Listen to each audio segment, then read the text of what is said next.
Hi there, my name is Jonathan Ginsberg, and I'd like to talk to you today about how Social Security defines the term disability. Obviously, when you're applying for Social Security disability, you recognize that Social Security is trying to find out whether you are disabled, but the question is, what does that term really mean, both in terms of Social Security's definition and actually in terms of real life as well.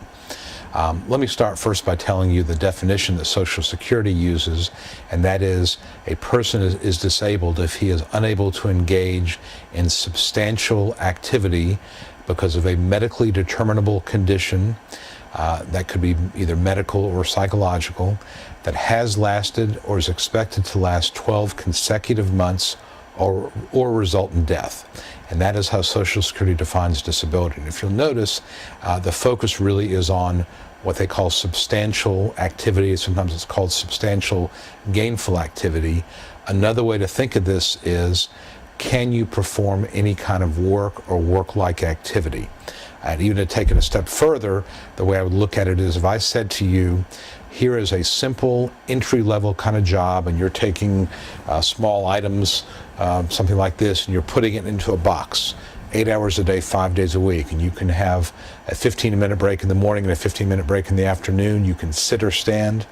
You're not interacting with coworkers or the general public, minimal interaction with a supervisor. Basically, it's what I would call a warm body job. Can you perform something really simple, repetitive, and entry level, 8 hours a day, 5 days a week, ongoing? That is the question. If you cannot do that, then you're disabled. So the standard is not can you perform your past work. Let's assume you cannot perform any of your past work. The issue is not, can you get to your job? I've had people tell me, well, I can't work because I don't have a car, or I can't take the bus, or whatever. That doesn't matter. Assume that a limousine is going to come pick you up every morning and take you to your work. The question is, can you perform your job? And that's really the only issue that Social Security is concerned about. And when you're talking about performance, again, we're talking about reliability.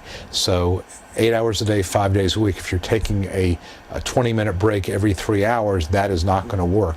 You're not going to be reliable enough. If you're taking a day off every week and you're missing 3 or 4 days of work a month, that is a reliability problem. So this is about your ability, your capacity really to perform work ongoing 8 hours a day, 5 days a week. And that is what Social Security means by disability. Now, in a disability case, there are different theories or different arguments that you can make to arrive at that, but ultimately when you think about it and you think about whether you should apply for benefits or whether you in fact meet the qualifications, that's what I want you to think about, is can you perform a simple, unskilled, sit-down, entry-level kind of job 8 hours a day, 5 days a week. And that is the best way to think about whether or not you meet the qualifications or the definition of disability for Social Security purposes.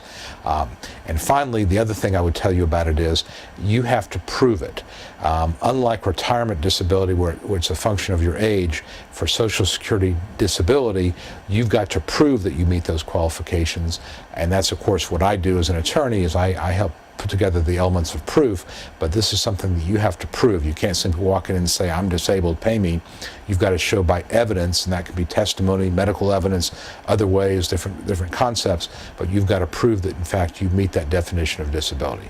So that's what the goal is in a disability case. Hope this has been helpful. My contact information is below. Again, my name is Jonathan Ginsberg, and until next time, we'll talk to you soon.